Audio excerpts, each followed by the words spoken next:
Thank you so much for joining us online today. We so appreciate you checking out this message. We hope you enjoy it and are inspired to live more and more like Jesus Christ by His grace. If you would like to support the ministries of Rancho, you can do so at rancho.tv/giving. Set up a giving profile and a reoccurring gift. We'd sure appreciate that. Enjoy. All right, how are you? I'm doing well. Good. So tell me what happens Christmas morning at the Harrison house. What is your thing? What's your jam? Yeah, so we are a family of traditions. I think I have shared that with you. And one thing that comes to mind is a couple of years ago, my husband Ryan was working nights at the time. And what we did not want was for our kids to wake up at 4:30 o'clock and go downstairs and see all of the fun before Ryan got home at about 7:30. So these poor kids had to wait until about 7:30. So what we decided to do was we did a big sleepover in my room. So we threw mattresses on the floor, and I had the fun job of containing them. Oh yeah, good luck. For a while. Yeah. And so he's not working nights anymore, but these kids still want their sleepover. Perfect. So That's mattresses go in, we wake up in the morning, we see what Santa brought, and then we get to see what mom and dad are giving.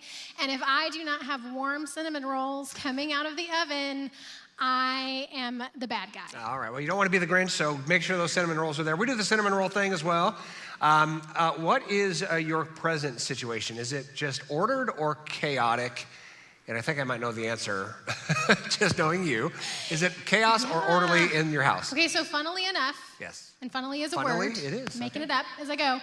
This also came from my husband's side of the family. And so we start with the youngest kid. They get to open a present, and then it goes in age order, and then circles all the way back around to the youngest kid until all the presents are open. So that's how we do it. What does the morning look like in your house? Very, very orderly. We are more chaotic, right? It's just like there's piles of presents for each kid has their pile, and then they just start kind of digging in.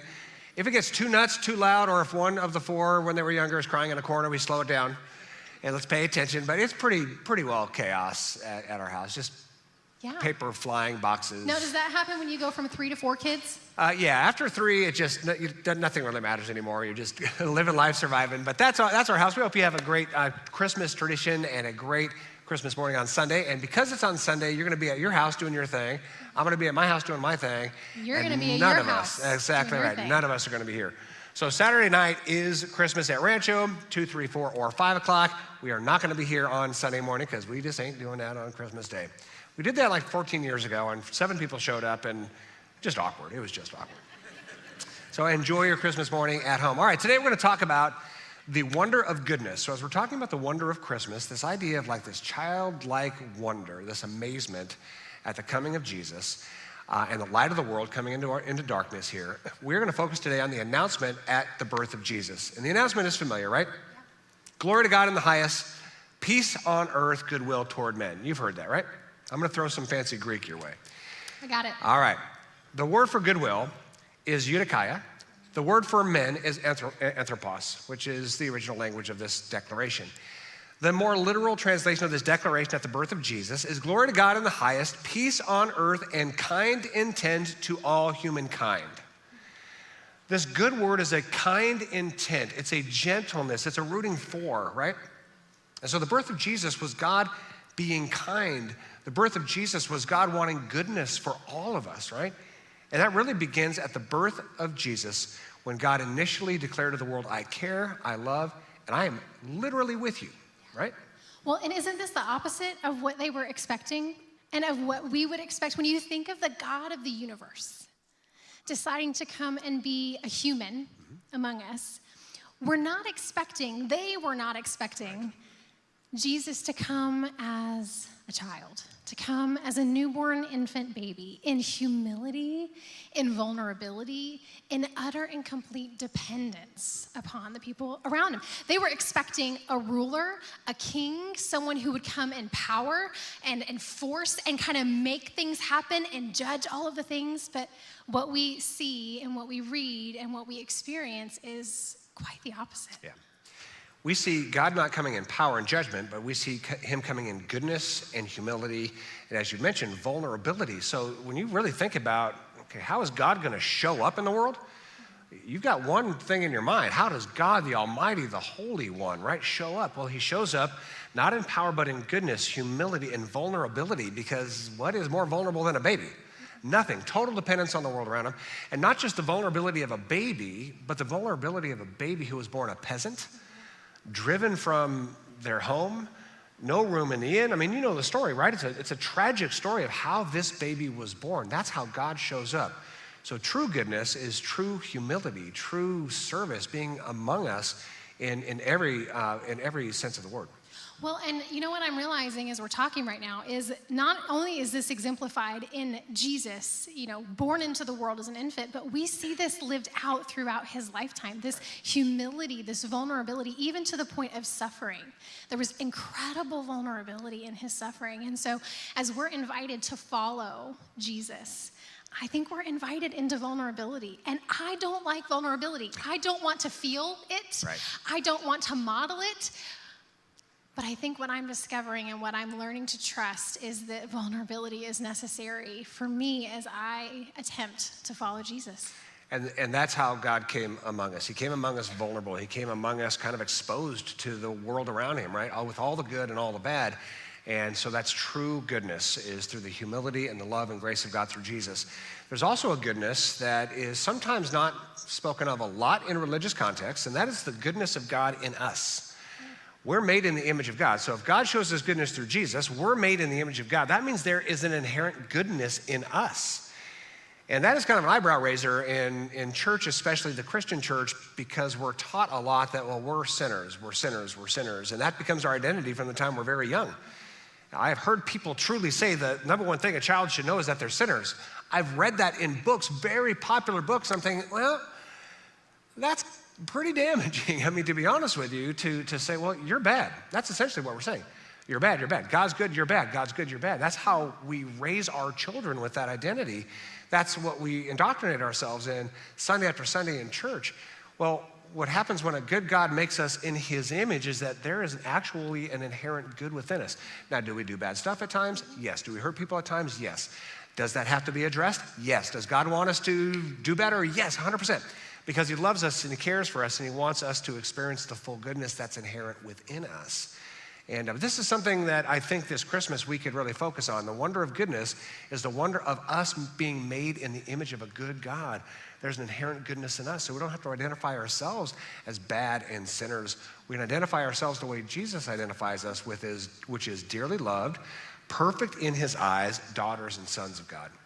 Yeah, if there was one thing, as I stumble forward every day in my parenting, our kids are 12, 10, and 7.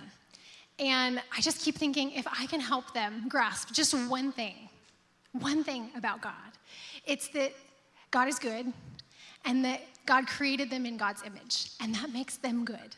Regardless of what they do, regardless of what they don't do or what they say or what they think, if I can help them begin to grasp the inherent dignity that they carry within them because they have the DNA of God. In Genesis, we see in both of the accounts, we are people created in the image of God.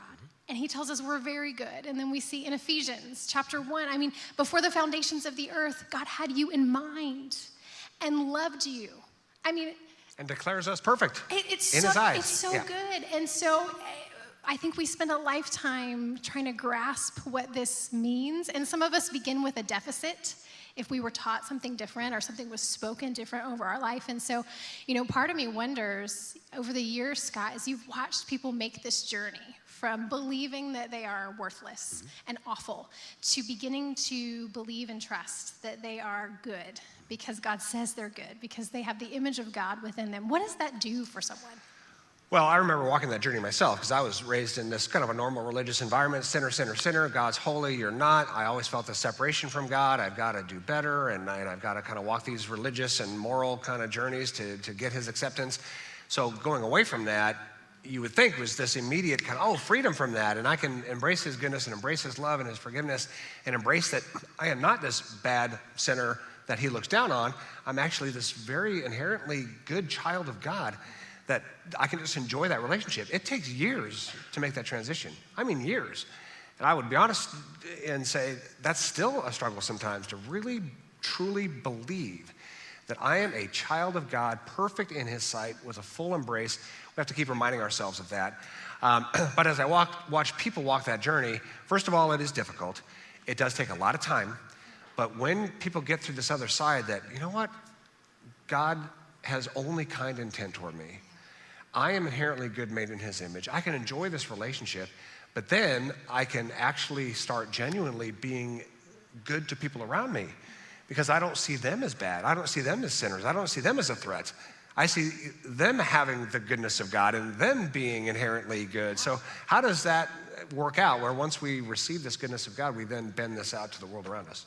Okay, so I learned something new recently that I just have been chewing on that I think helps me wrap my head around how we are human beings that are inherently good, created in the image of God, and yet I make mistakes all the time. And I hurt people, sometimes unintentionally and even sometimes intentionally, if I'm honest. I mean, there's just parts to me that I still go, oh my gosh, how is this true if this is also true? So can we hold both truths, that we are created in the image and the likeness of God? And so this is the new thing that I'm chewing on, and it's not my idea. This comes from somebody way smarter and more experienced than me. But it's this concept of both are true, that we are created in the image of God. That's part of our DNA. It's part of our being adopted into the family of God. No one can take that away from us. We can't get it out of us. And we're also created in the likeness of God. And the likeness piece is the part that we get to choose. Yeah. Choose to grow into, choose to learn our way into as we follow Jesus, as we invite the grace of God to come and work in our life. Most of us, if we're choosing that, will spend our lifetime learning what it looks like to live in the likeness of God. And I think we see both perfectly in Jesus. We do, and that's the beauty of being made in the image of God. Is not only is there this inherent goodness, but there is a free will. There's a choice. There's an autonomy there. And we have the privilege of using that choice to be able to choose good or evil. The more we know about God's goodness, the more we see God's goodness in Jesus, the more we enjoy his goodness towards our life, the more we're going to choose the good and make the world better around us. So let's enjoy the wonder of goodness, all right? Thank you very much, Carissa. We appreciate it. Thank you so much. And enjoy your Christmas cinnamon rolls and all that stuff. And sleep over. That sounds like a ton of fun. All right, today we're talking about the wonder of goodness this Christmas. And I want to reiterate what Carissa and I talked about here. 3 things. God's good and kind intention toward us. Let's embrace that. His good and kind intention toward us. That's why he sent Jesus. Peace on earth, goodwill towards all humankind. God has nothing but good and kind intentions towards us. Second, that God's good and kind intention is in us. In other words, we have that inherent goodness being made in the image of God. Don't let anybody tell you otherwise, right? And then third, how do we then treat the people around us? That our good and kind intention can be worked through us to make the world a better place. That is the wonder of goodness. That's the wonder of goodness. And that wonder and that goodness really happened at the birth of Jesus. Let me put it this way. By the goodness of God in Jesus Christ, through us, goodness will prevail on the earth. This is a bold statement. By the goodness of God in Jesus Christ, through us, goodness will prevail on the earth. Do you believe that? Do you believe that goodness will prevail on the earth by God's goodness through Jesus at work through us? This is that hopeful confidence that the world is getting better and better. A lot of people can't get their heads around that. But can you get your head around maybe this idea this Christmas that the light of the world, Jesus, is having an impact over hundreds and hundreds and thousands of years, an impact for good on this earth? That selfishness over time is being replaced with selflessness. That hate over time is being replaced with love. That violence over time is being replaced with peace. That evil over time is being replaced with good. And all of that started at the birth of Jesus and the declaration of God. Peace on earth, kind intentions towards all humankind. The message and mission of Jesus will continue to transform the earth until it becomes truly good. I think that is the Christmas story. That the message and mission of Jesus will continue to transform the earth until it becomes truly good. In other words, I don't think God was messing around when he gave that declaration. I don't think it was just a platitude when he said peace on earth, goodwill toward men. I don't think it was just something for a Christmas card to toss around. I think God was serious when he sent his son Jesus. Emmanuel, God with us, God in human form, with all the humility and vulnerability that is in this baby Jesus. God is declaring to the world through Jesus, at work through us, this world will be at peace. This world will be good. It will experience all of the goodness that God's kind intention has been offered to us. It will happen. Goodness will prevail on the earth. Now, some of you might look at that and think, you know what, I just don't think so. I don't think so. You might be a little cynical. I have to tell you, I do lean toward cynicism. I am not easily impressed. I typically look for the flaw in the situation. If something looks good, I'm going to find some way that it's not, right? I can tend to lean a little cynical. And some of you have that same kind of a gene. And so you look at this kind of an idea and you hear this idea that God is good towards us, we're inherently good, and as we really live the goodness of Christ in the world around us, the world is going to get better and better to the point where goodness will prevail on the earth. You look at that and you think, that's just not going to happen. I don't see it around me. I don't see that as the trajectory. I don't buy it, and I'm not believing it. And particularly for those of you who are news junkies, you're not going to buy this at all. News is fueled by bad news. Money is made by bad news. And so if you're a news junkie, if you consume more than 14 minutes of news a day, you're doomed to not believe goodness will prevail. If you are a political junkie, you are also doomed to believe goodness will not prevail, because politics runs on money, money runs on outrage. And so it's going to be accusations and negativity, and that drives money, that drives outrage, it drives politics. So if you're a news junkie, and I kind of am a little bit, political junkie, and I kind of am a little bit, and you lean a little cynical, which I can identify with, really grasping the idea that goodness will prevail on the earth is tough. Also, if you're experiencing some things that are difficult, you're going to have a hard time really believing in your gut that goodness will prevail on the earth. During this time of year, grief sits heavy. I mean, if you've lost a loved one, grief sits heavy this time of year. And a lot of the days, you'll have maybe waves of sadness because you miss somebody. We have had a very unfortunate wave of people who have had some tough diagnoses here at Rancho Church. Just, a couple of days ago, another one came in. It's like, man, this is a lot of people struggling with a lot of things. And so if we're going through something difficult, it's hard for us to believe that goodness will prevail on the earth because we're just not feeling it right now. And I understand all that. But the reality is, cynicism is a tough place to be. I mean, it really is. If we don't believe goodness will prevail, and we don't believe the world is getting better and better, then we're just in this stuck state. We're in this stuck state, this kind of hope and confidence that things are going to get better, that we're on a good trajectory as humankind, and that I could play a part in being good in a world that is getting better. If we lose that, we're losing a lot of what really motivates and drives us, and motivates and drives humanity itself. There could be a lack of hope for better days to come. There could be the sense that we're living in a broken world that's going to stay broken. So there's a lack of grand purpose, this kind of transcendent purpose. We might have a purpose in that, I'm a husband, I'm a dad, I'm a wife, I'm a mom, I'm a kid. We might have purpose in our family. We might have purpose at work. But if we don't have hope that goodness will prevail on the earth, we don't have purpose in the big picture that we can contribute to the trajectory of human history itself. And so we could lack motivation to contribute to the goodness of the world, and there could be sort of a hollow feeling. You may have heard the Avatar sequel is out, right? World of Water, I think. And I read an article last night about this. I don't know whether I'm going to see this or not. 3 hours is a bit much to see the same movie I saw 15 years ago. Cynicism. But I read an article yesterday that people are leaving Avatar with a feeling of some depression. Not because the movie ends in a depressing way. I don't know how it ends, but I have a really good guess. Not that the movie ends in a depressing way, but that people are so enthralled with the world of Pandora. It is a world that is neon bright, these humanoid creatures perfectly integrated within nature, just this beautiful landscape. Every one of their bodies is just, whatever, I won't talk about that, but they're designed in a certain way. And then people walk outside the theater going, this is my world. This is my body. They're like,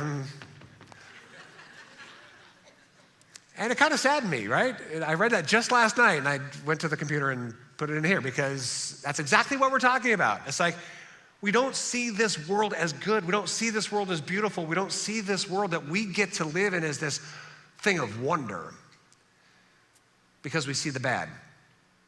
And I don't want to trivialize the bad. I mean, there's stuff going on in the news that is terrible. There's some things that are happening with wars and famines and disease and, tragedies that just are heartbreaking. And we want to know about that. And we want to have a heartbreak with the people who are suffering. That's what it means to be human. But with all the negative stories, we kind of lose this sense of wonder that this is a good and beautiful world and we are good and beautiful people and let's do some good and beautiful things. We lose that. And this is our world. And we're taught in church and we see in the news and the political culture just keeps us depressed that true goodness is not going to prevail. Now, at the birth of Jesus, and we've documented this, in detail, at the birth of Jesus, it was a dark time.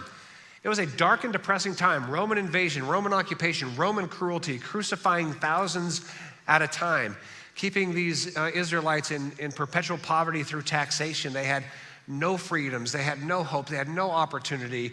Their religious world was entirely corrupt. I mean, they had nothing going for them. It was a dark and depressing time. As you read the story, particularly through Luke and Matthew, as you read these stories, you should feel a sense of depression. This is terrible. What a terrible injustice. But what happens at the birth of Jesus is God puts this light in the darkness, a little flicker of light in the darkness, and makes this big declaration: peace on earth and kind intent to all humankind. This was the declaration, and we've got to believe that. We've got to believe that at the birth of Jesus and among the darkest times in human history, the light of God shined in a little flicker, a little peasant baby. But that light continues today, and that light is growing today, and that light is the goodness of God. It's the goodness of God. Listen to what the Apostle John said about the birth of Jesus. In him was life, and the life was the light of men, and the light shines in the darkness, and the darkness did not comprehend it. The light shines in the darkness, and so the scripture is very clear that this is still a dark world. There are still dark things that are happening, but the light is shining, and not only is the light shining, the light is growing and growing and growing, and goodness over time will prevail. Goodness over time will prevail. So for some of you, this idea of goodness prevailing is met with sort of a cynicism and a no way, that can't be true. I'd like for all of us, even if you tend to lean cynical like I do, to open ourselves to the wonder of embracing this idea that goodness will prevail on the earth. Through Jesus in us, and through the goodness of God, we can make the world a better place. Let's embrace that feeling of wonder. And we define what that feeling is. Wonder is what we feel when we experience something new, rare, unexpected, or larger than life that evokes a sense of happiness. And what we're talking about with the wonder of goodness is we're talking about that larger than life vision. Larger than what I see in front of us, larger than the tragedies around us, larger than the news and the politics that kind of gets us all depressed and anxious and attacking each other. Let's get larger than that. Let's see this incredible, unexpected vision of goodness prevailing through Jesus in us, changing the world around us for good. Can that goodness really prevail? I'm going to answer that question with something that might come across as cliche or trite, and I don't want it to be either. But I believe this with all my heart. Can goodness really prevail? Here's the answer. Goodness can only prevail if we believe it can prevail. Goodness can only prevail if we believe it can prevail. That is the power of belief. Belief isn't about recognizing something that already is, right? Belief is about hoping for something that isn't. To put it this way, the power of belief isn't accepting what already is. The power of belief is in making what isn't yet. I know that's terrible grammar, but believe me, it's the best way to put it. True belief and the power of that is about anticipating something that's not here, but having that hopeful confidence that it is coming. That's the power of belief. You know the athletic cheer, right? You're going to have to help me out. The last service was terrible at this until the very end. I'm going to say something, you're going to repeat it. And I need some kind of World Cup style participation. Ready? I mean, seriously, get ready for this. Ready? I I believe. I believe that. I believe that we will win. I believe that we will win. I believe that we, all right, there we go. You got it. Give yourselves a round of applause. That was pretty good. Pretty good.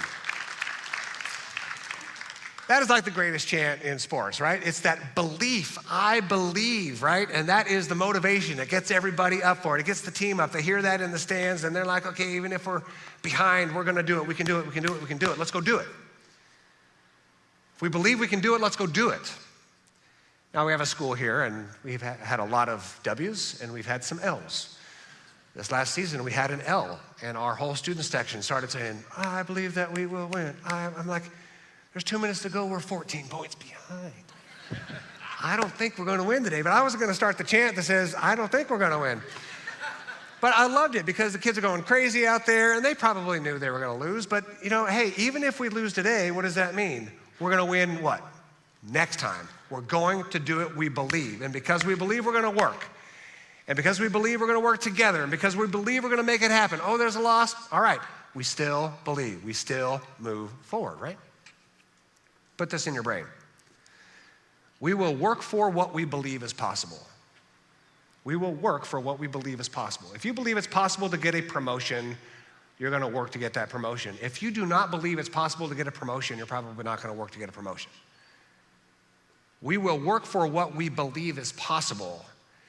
And so when God sent his son Jesus, and he said this, I mean, just frankly, I'm gonna say it, ridiculous comment.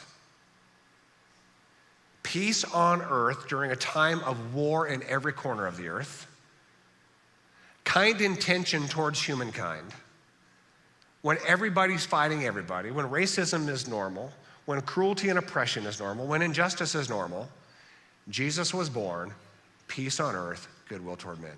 Objectively ridiculous, unless you believe.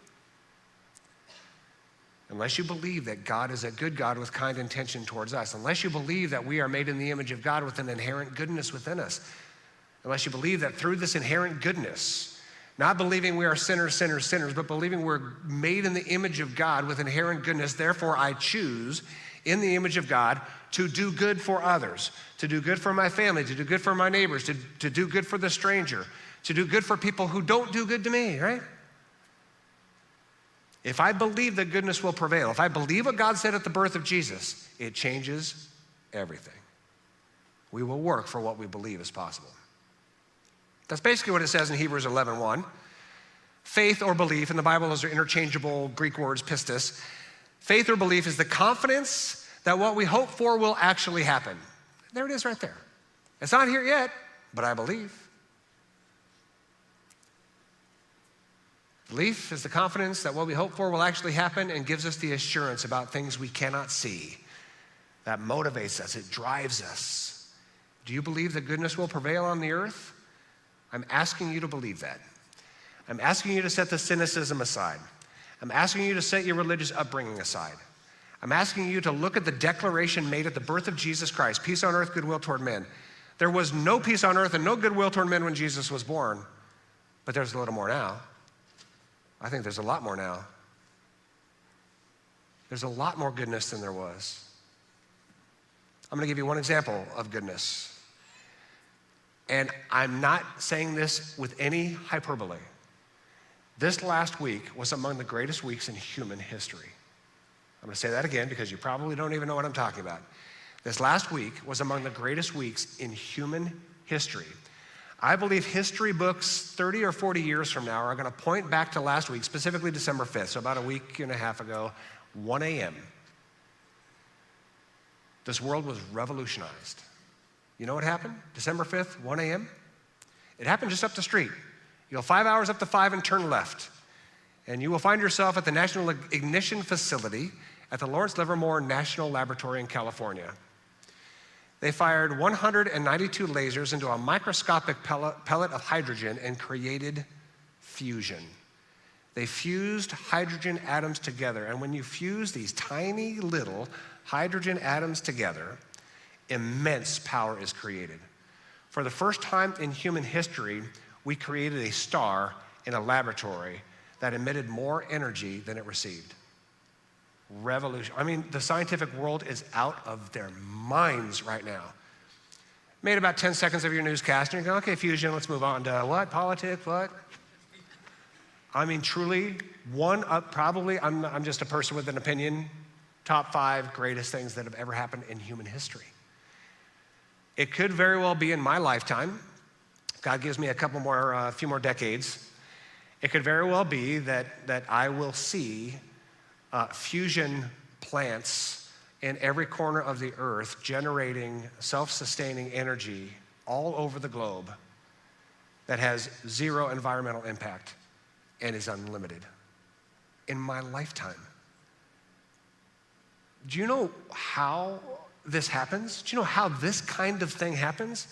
It happens because there's a group of scientists 50 years ago who said, we're gonna give fusion a try. We're gonna make a star in a laboratory. You know what it takes to create fusion? Our sun creates fusion. That's why we're, warm and lit up. The reason why our sun emits that energy is because 330,000 worlds, the equivalent, are crushing together at its core, fusing hydrogen together under the gravitation of 330,000 Earths. Then it emits that energy. We did that 5 hours up the road. And by we, because yes, I did it. I mean, it's remarkable. How does that happen? Because scientists 50 years ago said, we're gonna create a star in a laboratory one day, and we're gonna do some amazing good on this earth. They had this vision 50 years ago. It might be possible. Let's work and let's work and let's work. Government money pours in and pours in and pours in. And it happened. 2.05 megajoules of power in, 3.15 megajoules of power out. It's amazing. In my lifetime, so I got to thinking this last week, in my lifetime, and I'm a little past the midway point, in my lifetime, so much good has happened. When I was born, half the world was powered. Only half the world was powered primarily by burning coal. In my lifetime, it could be the entire world is powered with self-sustaining clean energy.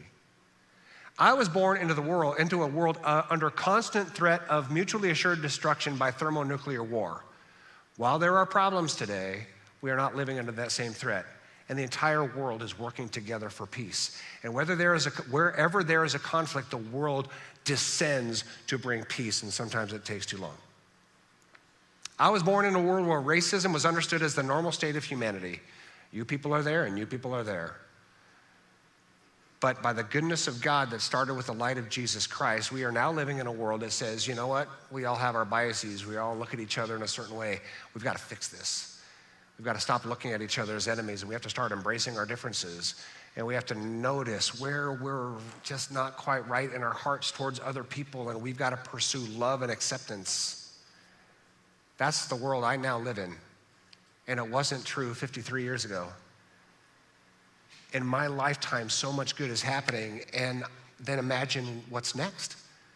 We should be absolutely smiling ear to ear at the trajectory of good that started at the coming of Christ. This declaration that through the coming of Jesus Christ, there will be peace on earth by God's kind intention towards all humankind. And Jesus actually made it very simple. He made it really simple. He taught and he practiced love. And people were taking note. Man, you're not pursuing power. You're not pursuing wealth for yourself. You're not pursuing accolades. You're claiming to be the fullness of God, and you're loving and you're giving and you're sacrificing and you're looking out for other people. And so this gentleman, a lawyer, came to Jesus and was just trying to test out whether or not he got it. So this lawyer comes to Jesus and says, hey, Jesus, let me see if I have this right. This is found in Mark chapter 12, verse 33. And he gives it a try. I appreciate his boldness. He gives it a try. He says, I know it is important to love God with all my heart and all my understanding and all my strength. Yeah, Jesus? And you can just kind of see Jesus, yeah, you got it. And to love my neighbor as myself. I know this is more important than anything. And then he pauses. And Jesus, I'm sure with the biggest smile, looks at this lawyer, a man of influence, and says, you nailed it.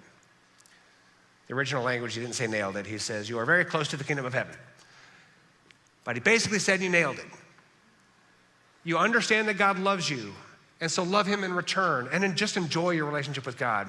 But because he loves you, now you can love your neighbor as yourself. And then Jesus said who our neighbor is, different race, different culture. Our neighbor is everybody. Love your neighbor as yourself. If we can embrace the goodness of God, embrace the inherent goodness in us, and then embrace the goodness through Jesus Christ to love our neighbor as ourselves, and as Carissa said earlier, to make decisions every day, says, how can I bring goodness at home? How can I bring goodness to work? How can I bring goodness to my neighborhood? How can I bring goodness to the strangers on the street? How can I bring goodness to social media? What good can I do to love my neighbor? So I'm going to end with a super cheesy idea, right? I try not to be cheesy, but hey, failed today. What star do you want to make this Christmas season? These scientists made a star that is going to change the world because they believed in a hopeful future. They believed that goodness will prevail. They believed that if we put our heads together and put a few bucks together, we can create a star in a laboratory. What star do you want to create this Christmas season? God's shown a star over the birth of Jesus. We're celebrating the making of a star in a laboratory up the road. What star can you make this Christmas season? Where can you believe goodness can prevail? And then what can you do to make goodness happen and the light of Jesus to shine bright in your home? What star can you make in your home this week? What star can you make at work this week? What star can you make in your neighborhood this week? How are you going to bring goodness to the world around you? I have a little suggestion. You can invite people to Christmas Eve. I know that sounds kind of whatever, but I'm telling you, Christmas Eve here is going to be amazing. We're going to have a ton of fun. It's going to be a ton of fun, like bring the house down fun. It's going to be very meaningful. It's going to be very inspiring. And the best part, it's 53 minutes long. 53 minutes. You can tell your neighbor, it's 53 minutes, doesn't take a lot of time. Come join us. It's going to be great, I promise. And you can say, if it's not great, I'll pay you $1. But I'm telling you, when they come to experience this message on Christmas Eve, they are going to have their eyes wide open and they are going to love that they got to experience the birth of Jesus, the goodness of God through Jesus, and a vision of a world where goodness will prevail.